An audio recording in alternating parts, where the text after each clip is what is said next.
Welcome back dear students. आज जो हम टॉपिक डिस्कस करने जा रहे हैं वो है पाइपलाइनिंग का कंसेप्ट। कंप्यूटर आर्किटेक्चर में पाइपलाइनिंग बहुत ज़्यादा इंपॉर्टेंट है। आज के दौर में जैसे हम देख रहे हैं कि जो नए नए माइक्रो प्रोसेसर्स आ रहे हैं, अपनी फास्ट स्पीड लेकर आ रहे हैं वो, और यही रीज़न है कि अभी भी इस फील्ड में रिसर्च चल रही है और day by day daily currently जो भी हैं नई टेक्निक्स जो हैं वो डेवलप हो रही हैं। क्योंकि हम क्या चाहते हैं कि कंप्यूटर के जो स्पीड है वो और बेहतर हम कर सकें। तो पाइपलाइनिंग की यदि हम बात करें तो ये एक टेक्निक है जिसमें हम क्या करते हैं, कोई भी एक अपना काम है उसको सब पार्ट्स में यदि हम डिवाइड कर दें और उस हर पार्ट के लिए एक फंक्शनल यूनिट हम अलग से बना दें। जैसे यदि हम एक बहुत ही बेसिक एग्जांपल लेते हैं ताकि आप सब उसको को रिलेट कर पाएँ। जैसे हम सभी के घर में रोटी बनती है, राइट। तो यदि रोटी बनाने का एक हम यदि कहें तो एक काम है हमारा रोटी बनाना, लेकिन यदि उस काम को और डीप में जा कर के देखें तो उसके और बहुत सारे सब पार्ट्स हैं। जैसे एक हो गया आपका आटा बनाना, है ना, आटा जो आप गूँथते हैं, बना लिया आटा। उसके बाद सेकंड होती है उसके पेड़े बनाना या लड्डू बनाना जो बोलते हैं आप, ठीक है, आटे के लड्डू बना लिए। थर्ड फिर स्टेप आ जाती है हमारी कि हम उसको जो पेड़े बनाए थे हमने आटे के उसको बेल लें ताकि वो रोटी बन जाए। ठीक है, रोटी बनाना उसकी, एंड देन फिर उसको हम तवे पे डाल देते हैं तो ताकि रोटी हमारी सिक जाती है फिर वहाँ पर। तो अगर हम कहें तो हमने रोटी बनाने के काम को 4 से 5 भागों में डिवाइड कर लिया। अब मुझे बताइए कि जनरली जब भी रोटी बनती है तो क्या सिर्फ ऐसा होता है कि हमने जो है एक पेड़ा बनाया और उसके बाद में फिर हम रुक गए और फिर हमने उसको उसकी रोटी फैला ली और उसको सेकने को रख दिया। अब वो सेक के हटेगी, फिर हम दूसरा पेड़ा बनाएंगे, फिर उसको फैलाएंगे। क्या हम ऐसा करते हैं? नहीं। हम इसमें पाइपलाइनिंग यूज़ करते हैं। कैसे? जैसे जब तक हमारी एक रोटी सिकती रहती है तब तक हम दूसरी रोटी जो रहती है उसको बना लेते हैं बेलन से, है ना, उसको गोल बना लेते हैं तब तक। फिर वो जब तक वो फर्स्ट वाली सीख जाती है और हम इसको नेक्स्ट डालते हैं तब तक हम उधर पेड़ा बना करके फिर से नई वाली जो रोटी है उसको बेल लेते हैं बेलन से, है ना। तो ये जो प्रोसेस है, ये 4 फंक्शंस हम कंटिन्यूसली चलते रहते हैं। जब तक वो सीख रही है तब तक इधर पेड़े भी बन रहे हैं। या आप कहीं शादी फंक्शन में जाके देखें तो वहाँ बहुत सारे लोग रहते हैं जो सिर्फ उसके जो कैटरर्स वाले रहते हैं, उसमें कुछ लोग इसी के लिए डेडिकेटेड हैं कि वो रोटी के जो आटा था उस आटे के पेड़े बनाएंगे, ठीक है। और कुछ लोग हैं जो उनकी बेल बेल के पूड़ियाँ बनाएंगे, एंड कुछ लोग हैं जो उसको तलेंगे, ठीक है। तो ये हो गई हमारी पाइपलाइनिंग। इसमें क्या हो रहा है, आपके काम साइमल्टेनियसली चल रहे हैं। अगर एक ही हम करता, कोई एक ही बंदा करता तो क्या होता, वो पहले बेल रहा है फिर सेक रहा है फिर वापस वो बेलने गया, है ना। तो वो चीज़ें जो थी उसको, उस समय को कम करने के लिए क्या कंसेप्ट आया, पाइपलाइनिंग का। सो इसमें एक टेक्निक है, हम इसको कह सकते हैं पाइपलाइनिंग इज़ अ टेक्निक जो क्या करती है, जो हमारी एक सीक्वेंस में जो प्रोसेस चलना चाहिए उसको डिकम्पोज कर देती है, मतलब कुछ पार्ट्स में सब डिवाइड कर देती है। और हर जो सब पार्ट है, जो एक ऑपरेशन है, वो डेडिकेटेडली चल रहा है। कुछ लोग या कुछ यूनिट हम कहें कंप्यूटर के केस में, वो जो हार्डवेयर है वो उसी के लिए डेडिकेटेड है, ठीक। तो पाइपलाइनिंग की जो बहुत इम्पॉर्टेंट जो अच्छी बात है उसकी वो ये है कि कंप्यूटिंग जो है इसके थ्रू डिफरेंट सेगमेंट में एक ही समय पर बहुत सारी कंप्यूटेशन होती रहती है, तो हमको स्पीड मिल जाती है। मतलब हम ओवरलैप कर लेते हैं कामों को कि एक काम चल रहा है, वो दूसरा वाला काम जो है वो उसका फर्स्ट स्टेज में तो आ जाएगा। मतलब 4 स्टेज है, पहला वाला काम पहली स्टेज में है, दूसरी में जाएगा तो नया काम पहली स्टेज तक तो आ ही जाएगा, ठीक है। तो ये किसके थ्रू ओवरलैप करवा रहे हैं, हम उसको यूनिट्स में डिवाइड कर देते हैं और हर यूनिट के साथ में एक रजिस्टर दे देते हैं, ठीक है। तो हर रजिस्टर क्या करेगा, उस यूनिट ने जो भी काम किया तो वो उस रजिस्टर में सेव कर देगी। अब उसका रजिस्टर अलग क्यों है, क्योंकि अगर दूसरी यूनिट और इन सब यूनिट का रजिस्टर कॉमन होता तो मान लो स्टेज ए ने कुछ करा और उसमें अपडेट किया और फिर स्टेज 2 के पास चला गया हमारा डेटा, लेकिन जब नया इंस्ट्रक्शन आया जिसमें अभी स्टेज 1 में ही है तो वो उसको अपडेट नहीं कर पाता, है ना। तो इसलिए क्या हो रहा है, अगर हम 4 स्टेज बनाएंगे तो हर स्टेज के साथ एक रजिस्टर लगाएंगे। रजिस्टर क्या होता है, वो एक मेमोरी को स्टोर करने की स्पेस प्रोवाइड करता है, ठीक है। तो अब हम नेक्स्ट स्लाइड पे जाते हैं। यहाँ हम बात कर रहे हैं कंप्यूटर आर्किटेक्चर की। तो पाइपलाइन आर्किटेक्चर में क्या होता है कि जो भी हमारा हार्डवेयर है उसको हम कुछ फंक्शनल यूनिट्स में डिवाइड कर देते हैं और हर यूनिट जो है वो सिर्फ एक ही काम करेगी, ठीक है। अगर 4 यूनिट में डिवाइड किया है तो मतलब कि आपका एक बड़ा काम था जिसको हमने 4 भागों में डिवाइड किया है, तो एक भाग एक ही काम करेगा, उसके बाद का काम अगला भाग करेगा।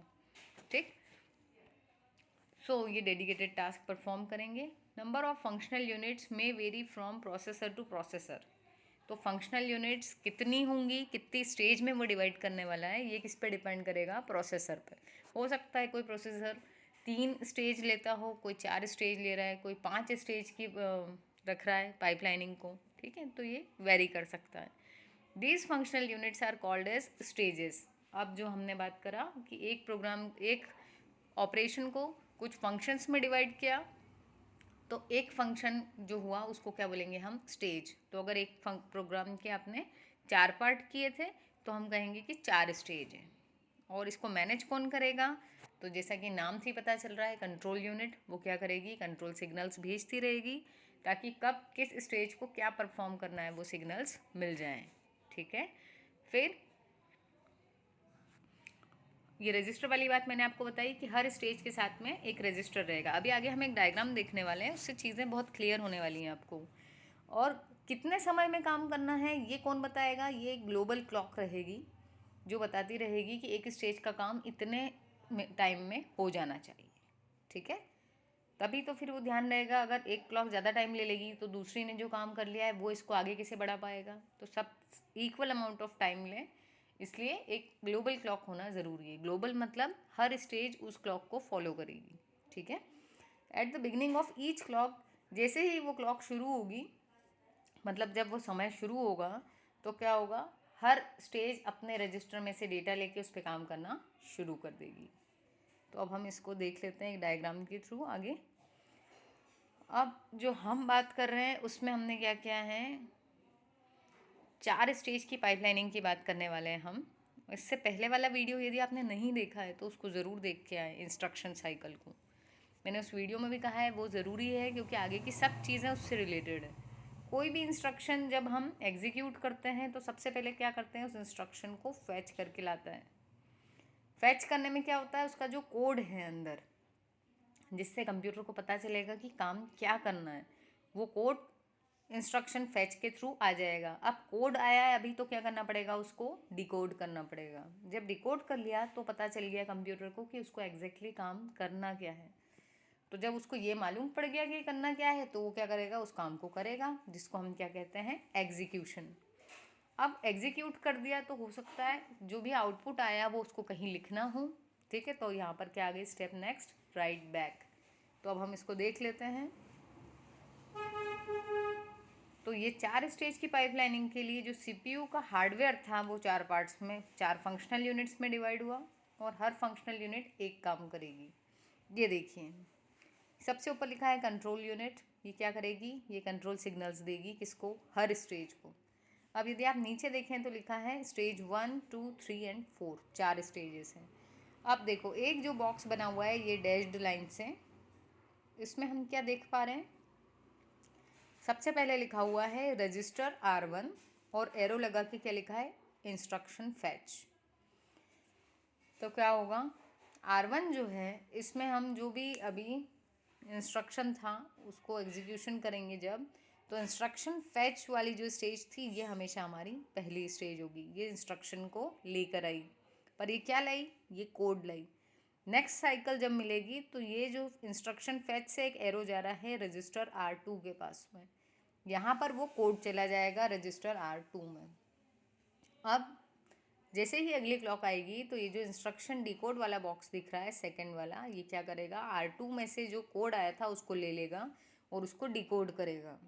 जब ये डिकोड कर चुका होगा तो ये इसका आउटपुट किसको दे देगा? R3 को। R3 में डिकोडेड इंस्ट्रक्शन आ जाएगी, मतलब जो ये बताएगी कि कंप्यूटर को करना क्या है। तो R3 नेक्स्ट वाली क्लॉक में R3 से डेटा कौन ले रहा है? इंस्ट्रक्शन एग्जीक्यूट वाला जो स्टेज है ये, क्योंकि अब डिकोड हो चुका है, क्या करना है पता चल चुका है, तो इंस्ट्रक्शन एग्जीक्यूट क्या कर देगा? उसको एग्जीक्यूट। अगली क्लॉक में इसने एग्जीक्यूशन तो कर दिया, जो भी आउटपुट आया वो किस में चला जाएगा? रजिस्टर R4 में। R4 में जो भी डेटा है यदि वो कहीं और मेमोरी में लिखना है या आउटपुट पर देना है तो ये किसके पास चला गया? राइट बैक वाले ब्लॉक के पास में। तो टोटल हमने एक ऑपरेशन को 4 पार्ट्स में डिवाइड किया। पहला था इंस्ट्रक्शन फेच, दूसरा इंस्ट्रक्शन डिकोड, तीसरा इंस्ट्रक्शन एग्जीक्यूट एंड लास्ट वाला राइट बैक। अब हम जो पहले बात कर रहे थे कि हर स्टेज में एक रजिस्टर दिया हुआ है, ठीक है। तो यहाँ पर आप देख सकते हैं, और ये कंट्रोल यूनिट क्या कर रही है, कंट्रोल सिग्नल्स दे रही है। तो अब यहाँ पे वही चीज़ लिखी हुई है जो मैंने आपको एक्सप्लेन की। स्टेज 1 में क्या हो रहा है, इंस्ट्रक्शन फेच हो रहा है, और ये क्या करेगा, जिस भी इंस्ट्रक्शन को एग्जीक्यूट करना है पहले उसको रीड करके लाएगा, ठीक। देन सेकेंड स्टेप में क्या हो रहा है, वो जो कोड लेकर आया उसको डिकोड कर रहा है। थर्ड स्टेप में उसको एग्जीक्यूट, और फोर्थ में वो उसको राइट बैक कर रहा है, मतलब जहाँ पर भी उसको लिखना है रिजल्ट को, ठीक।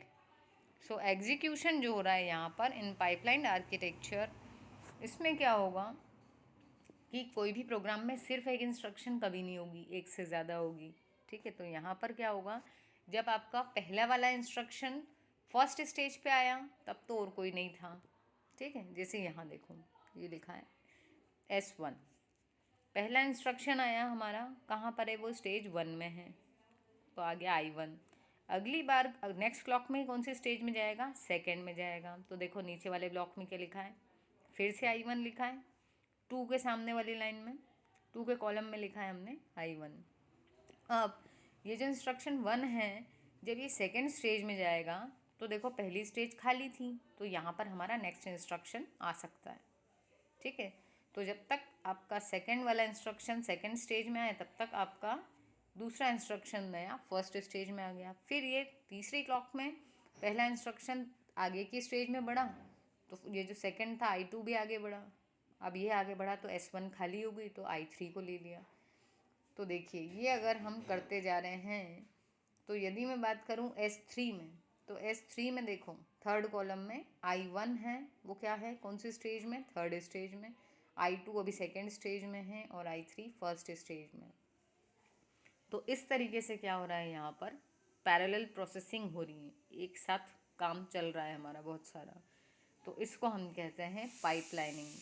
आई होप आपको ये कंसेप्ट क्लियर हुआ होगा, पाइपलाइनिंग, जिसमें हम एक ऑपरेशन को मल्टीपल सब ऑपरेशंस या फिर सब फंक्शंस में डिवाइड कर देते हैं, और फिर हम क्या करते हैं, उनको सेपरेटली एक साथ एग्जीक्यूट करते हैं। क्लियर? तो अगर समझ में आया हो तो वीडियो लाइक करो, और चैनल को सब्सक्राइब करना तो बनता है भैया, ज़रूर सब्सक्राइब करें चैनल। Thank you.